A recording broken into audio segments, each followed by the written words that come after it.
Hey guys, I am Emily. ഞാനിവിടെ Amala college of nursing തൃശ്ശൂരിലാണ് പഠിക്കുന്നത്, 3rd ഇയറിൽ. അപ്പോൾ ഞാൻ വിചാരിച്ചു എൻ്റെ 2 കൊല്ലത്തെ നഴ്സിംഗ് പഠനം കഴിഞ്ഞു.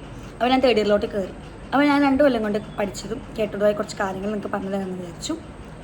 എന്താണെന്ന് വെച്ച് കഴിഞ്ഞാൽ ഇപ്പോൾ ഞാൻ പറയാൻ കാരണം എന്താണെന്ന് വെച്ച് കഴിഞ്ഞാൽ, ഇപ്പോൾ കുറേ പിള്ളേർ പുതിയതായിട്ട് നഴ്സിംഗിന് ചേർന്നിട്ടുണ്ടല്ലോ. ഇപ്പോൾ ഏകദേശം കേരളത്തിൽ അഡ്മിഷൻസൊക്കെ ഫില്ലായി തുടങ്ങി. പിന്നെ ഈ അടുത്തന്നെ ക്ലാസ്സും തുടങ്ങും.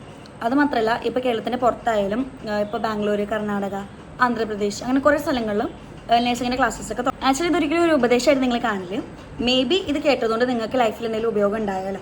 സോ അങ്ങനെ മാത്രം ചിന്തിക്കാം, എന്നിട്ട് ബാക്കി കാണാം. ഓക്കെ, അപ്പോൾ മിക്കവരും ഒന്നുമില്ലെങ്കിൽ നിങ്ങൾ നിങ്ങളുടെ ഇഷ്ടത്തിന് എടുത്തായിരിക്കും. അതായത് നമ്മുടെ പാഷൻ കൊണ്ട് എടുത്ത ആൾക്കാരുണ്ടായിരിക്കും, അതൊരു പരിധി വരെ ഉണ്ടായിരിക്കും. അത് മാത്രമല്ല, നമുക്ക് ഇഷ്ടമില്ലാതെ കഷ്ടപ്പെട്ട് പഠിക്കുന്ന ആൾക്കാരുണ്ടാകും. അതായത് പാരൻസിൻ്റെ കമ്പൽഷൻ കാരണം ചേർന്നവരുണ്ടായിരിക്കും. പിന്നെ ഇതൊരു നല്ല പ്രൊഫഷനാണ്, ഇനിയിപ്പോൾ ഇതുകൊണ്ട് ചേർന്നതിന് ഫ്യൂച്ചറിൽ വേറെ ബുദ്ധിമുട്ടുണ്ടാവില്ല, അങ്ങനെ വിചാരിച്ച് നഴ്സിംഗ് എടുത്തവരുണ്ടായിരിക്കും. അപ്പോൾ നിങ്ങൾ കേൾക്കാൻ വേണ്ടിയുള്ള കാര്യങ്ങളാണ് ഞാൻ പറയുന്നത്. നഴ്സിംഗ് എന്ന് പറയുന്നതും ഒരു നോബൽ പ്രൊഫഷനാണ്. ആക്ച്വലി ഇതുകൊണ്ട് ഉദ്ദേശിക്കുന്നത് എന്താണെന്ന് വെച്ച് കഴിഞ്ഞാൽ, നമ്മൾ നമ്മുടെ പേഷ്യൻസിനെ നമ്മുടെ സ്വന്തം റിലേറ്റീവ്സിനെ പോലെ കണ്ടിട്ട് നല്ല എമ്പതറ്റിക് ആയിട്ട് അവർക്ക് നല്ല കെയർ കൊടുക്കുക. ഈ എമ്പതിയും സിമ്പതിയും തമ്മിൽ നല്ല വ്യത്യാസമുണ്ട്.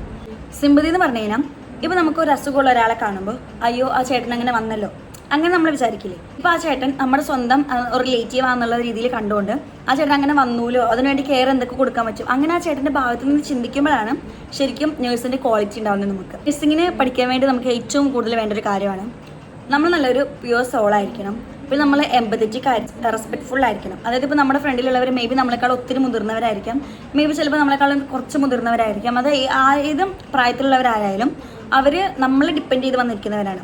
അത് പറഞ്ഞ് നമ്മൾ അവരെ ഒരിക്കലും ഡിസ്റെസ്പെക്ട് ചെയ്യാൻ പാടില്ല, നമ്മളവരെ ഭയങ്കരമായിട്ട് റെസ്പെക്ട് ചെയ്യണം. പിന്നുള്ളൊരു ക്വാളിറ്റിയാണ് നമ്മൾ ഭയങ്കര കറേജസ് ആയിരിക്കണം. അതായത് ഏത് സിറ്റുവേഷൻ വന്നാലും നമ്മളെ കൊണ്ടത് പറ്റും, അല്ലെങ്കിൽ നമ്മളത് ചെയ്യും എന്നുള്ള സാധനം നമുക്ക് വരണം. അപ്പോൾ നമുക്ക് ഭയങ്കര ധൈര്യം ഉണ്ടായിരിക്കണം. ഇപ്പോൾ മേ ബി നമ്മൾ പഠിക്കുന്ന സമയത്തായാലും നമുക്ക് പല പല സിറ്റുവേഷൻസ് ഉണ്ടായിരിക്കും. പക്ഷെ നമ്മൾ തളർന്നു പോകാതെ പിടിച്ച് നിൽക്കാനുള്ള ശേഷി നമ്മൾ ഈ നഴ്സിംഗിൽ കൂടി ഉണ്ടാക്കിയെടുക്കണം. പിന്നെയെന്ന് പറഞ്ഞ സമയത്ത് നമുക്കറിയാം നമ്മുടെ വേൾഡ് ഇപ്പോൾ ഭയങ്കര കോമ്പറ്റീറ്റീവാണ്. ഔട്ട്പുട്ട് ഉണ്ടാക്കുന്നവർക്ക് മാത്രമേ ഇപ്പോൾ നമുക്ക് സർവൈവ് ചെയ്യാൻ പറ്റുള്ളൂ. സോ നമ്മൾ എന്ത് ചെയ്യണം, നമ്മൾ പഠിക്കുന്ന സമയത്ത് നന്നായിട്ട് ഹാർഡ് വർക്ക് ചെയ്യുക. ഹാർഡ് വർക്ക് മാത്രമല്ല, ഒപ്പം സ്മാർട്ട് വർക്ക് കൂടി വേണം.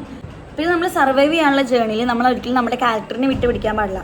നമ്മുടെ ക്യാരക്ടർ എപ്പോഴും എന്തായിരിക്കണം, എമ്പതറ്റിക് ആയിരിക്കണം, റെസ്പെക്ട്ഫുൾ ആയിരിക്കണം, പിന്നെ കറേജസ് ആയിരിക്കണം. പിന്നെ നമ്മളെപ്പോഴും ഒരു ഒബ്സർവ് ചെയ്തുകൊണ്ടിരിക്കണം. നമ്മളെപ്പോഴും നമ്മുടെ സിറ്റുവേഷൻസിൽ ഒബ്സർവ് ചെയ്തുകൊണ്ടിരിക്കും. പിന്നെ പേഷ്യൻസിന് വരുന്ന മൈന്യൂട്ട് ചേഞ്ചസ് പോലും നമ്മൾ നന്നായിട്ട് ഒബ്സർവ് ചെയ്യേണ്ട ആൾക്കാരാണ്. സോ നമുക്ക് എപ്പോഴും ഒരു ഒബ്സർവൻ്റ് ആയിട്ടുള്ള ഒരു ക്വാളിറ്റി ഉണ്ടായിരിക്കണം.